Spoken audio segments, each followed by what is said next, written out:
오늘은 골로새서 2장입니다. 골로새서 2장의 말씀으로 함께 은혜 나누려고 합니다. 바울은 오늘 2장 1절부터 밝히고 있지요. 얼굴도 본 적이 없는 골로새 교회 성도들을 위해 편지를 쓰고 있다 밝히고 있습니다. 근데 그 내용이 뭐냐면 나의 열심, 자신의 열심, 힘쓰는 것을 알아달라라는 이야기를 합니다. 여기 성경 말씀을 보면 얼마나 힘쓰는지라는 단어가 있습니다. 근데 이것을 직역해 보면 내가 얼마나 큰 싸움에 임하고 있는지입니다. 이 단어는 마치 영화 글래디에이터, 검투사들이죠. 치열하게 싸움을 하는 모습을 연상시킵니다. 그래서 바울은 자신의 노력을, 나의 싸움을 알아주기를 원한다, 알기 원한다 이야기합니다. 근데 이 바울의 이야기는 나의 수고를 제발 알아줘 라기보다는 교훈과 권면의 의미가 담겨 있음을 우리는 파악해야 됩니다. 그렇다면 바울은 어떤 것을 위하여 이렇게 힘쓰고 싸웠는지 함께 살펴보도록 하겠습니다.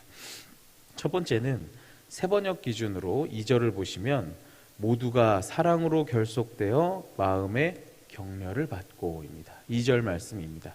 먼저는 사랑으로 결속되어입니다. 이 사랑이란 단어는 우리가 너무 잘 알고 있는 단어 아가페입니다. 이 단어는 나를 포기하는 이타적인 사랑을 이야기합니다. 이러한 사랑은 사람과 사람을 결합시키는 중요한 띠라고 골로새서 3장 14절에 바울은 이야기하죠. 말씀은 이렇습니다. 이 모든 것 위에 사랑을 더하라. 이는 온전하게 매는 띠니라. 아멘. 이러한 아가페의 사랑으로 하나된 공동체, 이러한 공동체는 어려움이 몰려와도 그 하나됨이 깨지지 않을 것입니다. 외부에서 공격을 해와도 단단히 이겨낼 것입니다. 합심하여 기도하는 가운데 올바른 결정을 내릴 수 있을 것입니다. 이제 이 사랑으로 결속된 공동체 안에서 마음의 격려를 받으라 이야기합니다. 이 마음이란 단어는 카르디아라는 단어인데 원래 뜻은 심장이란 뜻입니다.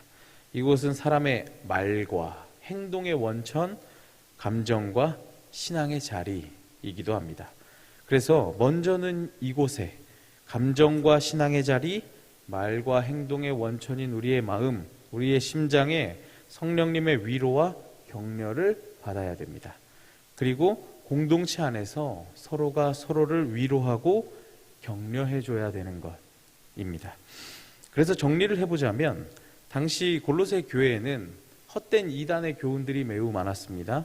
천사를 숭배해야 한다라든지 율법만을 지켜야 된다라든지 금욕적인 생활을 강조한다든지 예수 그리스도를 믿는 믿음으로 구원을 얻는다라는 그 명백한 교훈, 그 명백한 진리를 흔들어 놓는 이야기들이 많았습니다. 이러한 상황에서 교회 공동체는 사랑으로 연합하고 서로를 격려하며 성령께 위로를 받고 강하게 되어야 된다. 바울은 2절에서 이야기하고 있는 것입니다. 우리 교회 기도 제목에는 하나가 되게 하소서, 하나됨을 지키게 하소서가 있습니다. 또한 우리 모든 성도님들은 어딘가에 속해 계시죠. 위원회에도 속해 계시고 여전도회, 남전도회 혹은 구역, 다음 세대 교사로 혹은 여러 기관에 속해 계십니다. 여러분은 혹시 그 안에서 사랑하고 계십니까? 바울은 서로 사랑하는 것만이 온전한 연합을 가능하게 한다라고 이야기합니다.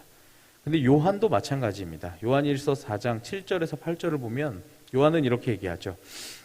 사랑하는 자들아 우리가 서로 사랑하자. 사랑은 하나님께 속한 것이니 사랑하는 자마다 하나님으로부터 나서 하나님을 알고 사랑하지 아니하는 자는 하나님을 알지 못하나니 이는 하나님은 사랑이심이라. 아멘. 사랑하지 않는 사람은 하나님을 모른다고 이야기합니다. 형제를 사랑하지 않는 사람은 하나님께 속하지 않았다고 요한은 이야기합니다. 구역 안에서 혹은 함께 신앙생활하는 우리 옆사람, 옆에 있는 분들을 여러분 사랑하십니까? 굉장히 유명한 이야기이긴 합니다만은 미국에 유치원을 다니는 그 꼬맹이들한테 얘들아 넌 사랑이 뭐라고 생각하니? 라고 누군가 물어봤다고 합니다. 대답이 여러 개가 있는데 귀여운 대답을 몇 개만 추려와 봤습니다. 첫 번째 얘기는 뭐라 그러냐면 사랑이란 내가 피곤할 때 나를 미소 짓게 하는 거예요. 두 번째, 사랑이란 누가 나에게 상처 주는 말을 하거나 날 아프게 해서 내가 너무 화가 나도 그 사람에게 소리를 지르지 않는 것. 왜냐하면 그 사람이 기분 나빠질 테니까. 마지막 아이가 뭐라 그러냐면, 이 아이는 좀 사랑에 대해서 정말 깊은 성찰을 한 것 같습니다. 사랑이란 엄마가 아빠에게 닭고기를 줄 때 제일 맛있는 걸 골라주는 거예요 라고 했답니다. 귀엽지 않습니까? 여기 있는 이야기처럼 여러분 혹시 서로 지금 사랑하고 계십니까? 피곤할 때 여러분 서로가 서로를 미소 짓게 하십니까? 혹은 가장 맛있는 것을 서로 양보하거나 누가 날 아프게 하고 힘들게 해도 그 사람 뭐라 하지 않고 참으십니까? 주님이 명령하신 대로 오늘 사랑하셔서 우리 안에 위로와 격려가 넘치는 하나 되는 공동체가 되시기를 소망합니다. 두 번째는 이제 바울은 사랑으로 결속되고 위로와 격려를 받고 연합하기를 바란다는 그 마음을 밝혔습니다. 근데 그 목표가 결국 하나님의 비밀인 예수 그리스도를 깨닫게 하기 위함이었다라는 사실을 선포합니다. 계속해서 2절 말씀입니다. 사랑이 넘치고 연합하는 교회 공동체여도 여전히 교회에는 공격이 많습니다. 그래서 우리 공동체는 그리스도에 대한 온전한 지식이 있어야 그로부터 안전할 수가 있는 것입니다. 하나님의 비밀인 예수 그리스도를 우리는 깨달아야 하는 것입니다. 죄로 인해서 멀어져 있던 우리이지만 이제 예수 그리스도의 십자가의 공로로 인하여 우리가 구속함을 받아 하나님과 화해하게 되었습니다. 하나님 앞에 거룩하고 흠없고 책망받을 것이 없는 자로 서게 된 것. 이 하나님의 구원의 계획, 그 비밀, 이러한 그리스도를 우리는 깨달아야 하는 것입니다. 근데 요즘 세상을 보면 눈앞에 유용하지 않거나 이득이 되지 않는 것에 대해서는 별로 중요하지 않게 생각하는 것 같습니다.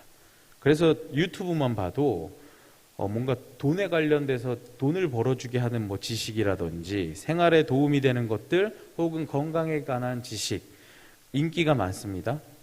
세상에서 지혜롭고 지식이 있다고 하는 사람들을 보면, TV를 보면 누가 나옵니까? 투자의 귀재, 이런 거, 갑부 이러면서 100만 원 투자해서 돈을 얼마나 벌었다. 이런 사람들이 지혜로운 사람, 지식이 있는 사람으로 TV에 나옵니다.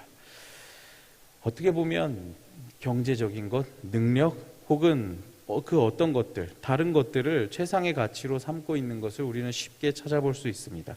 이러한 세상에서는 예수 그리스도에 대한 지식이 아무것도 아닌 것처럼 여겨집니다. 그러나 어떻습니까? 오늘 바울은 뭐라고 얘기합니까? 여기에 모든 것이 담겨 있다 라고 이야기합니다. 그리스도 예수 안에 모든 것이 담겨 있다 이야기합니다. 3절을 보면 그리스도 안에는 지혜와 지식의 모든 보화가 감추어져 있느니라. 아멘. 이야기합니다. 돈을 벌면 좋을 것 같습니다. 돈으로 어떻게 보면 행복도 어느 정도 살 수 있을 것 같긴 합니다. 그런데 구원과 영생은 사지 못합니다. 지금 사람의 기대 수명이 120세라고 봤을 때 제가 앞으로 90년 정도를 더 산다면 돈을 펑펑 쓰면서 90년을 더 살아도 그 끝이 결국 영원한 죽음이라면 그 90년은 초조한 삶이 될 것입니다. 하나님의 그 비밀, 예수 그리스도를 아는 그 지식, 예수 그리스도를 통해서만이 우리는 영생을 얻을 수 있는 것입니다. 바울이 여기서 얘기하는 지혜와 지식이 있습니다. 여기 지혜와 지식은 이렇습니다. 지식은 하나님과 예수 그리스도 말씀에 대한 이해, 그거를 지식이라고 합니다. 지혜는 뭐냐면 이러한 지식을 우리의 삶 속에 적용시키는 능력, 그것이 바로 지혜라고 바울은 이야기합니다. 우리 삶에, 그리스도인들의 삶의 원리가 되는 것이 바로 지혜.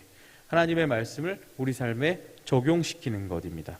하나님을 알며 말씀을 알며 예수 그리스도를 알아서 그것을 이해해서 그것을 삶에 적용시키는 그 지혜가 보물이라고 바울은 이야기하고 있는 것입니다. 그런데 하나님을 아는 지식은 실제로 우리 삶에 도움이 됩니다. 삶을 돕기도 하죠. 예수 그리스도께서는 우리의 필요를 아시는 분이시기 때문입니다. 우리를 도우시는 분이시기 때문입니다.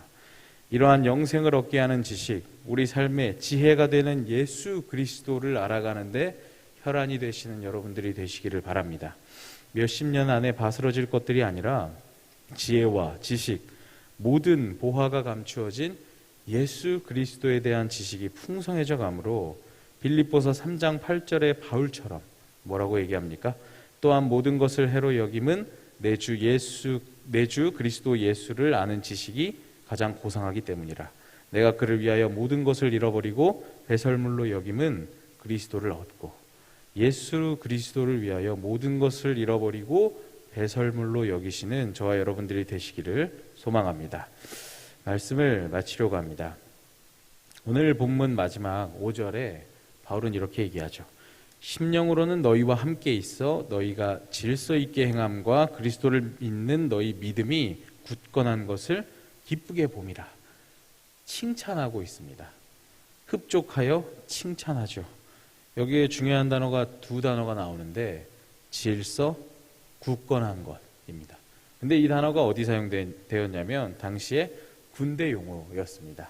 군대 용어였는데 이 질서는 흐트러짐 없는 군대의 행렬, 그 흐트러짐 없는 모습을 이야기합니다. 굳건한 것은 자신의 그 전선을 굳건하게 지킬 때 사용되던 단어였습니다. 당시 골로새 교회 상황이 전장터 같았기에 바울이 이러한 단어를 사용했는데 지금 우리의 삶은 어떻습니까? 이단도 이단이지만 우리의 눈길을 돌리는 것은 오히려 더 많아진 것 같습니다. 제가 2000년 전에 살아보지는 못했지만 그 2000년 전보다 지금이 믿음을 지키는 것에서 더 치열하면 치열했지 더 안전한 시대는 아닌 것 같습니다. 우리에게도 이러한 질서와 굳건함이 있어야 할 줄로 믿습니다. 치열한 삶의 전쟁터에서, 믿음의 싸움터에서 훈련받아 질서가 있고 굳건하여지시기를 바랍니다. 마지막으로 옛날에 로마의 그 군인들을 보면 중장보병이라고 합니다. 그 사람들을 보면 어떻게 돼 있냐면 오른손에는 창, 왼손에는 큰 방패가 있습니다. 이 사람들이 전쟁을 하러 나가면 왼쪽에는 방패가 있어서 왼쪽을 지켜주지만 오른쪽은 창 때문에 비어 있습니다. 그래서 어떻게 하느냐? 내 오른쪽에 있는 사람, 그 사람의 왼손이 나의 오른손을 지켜줍니다. 이해되십니까? 그래서 이 사람들이 일렬로 설 때에 서로가 서로를 보호해주는 진영이 나오게 됩니다. 이처럼 굳건히 서셔서 내 옆 사람을 보호해 주시고 넘어지면 일으켜 주시고 다치면 보듬어 주시는 하나 되는 공동체가 되시기를 소망합니다. 기도하겠습니다.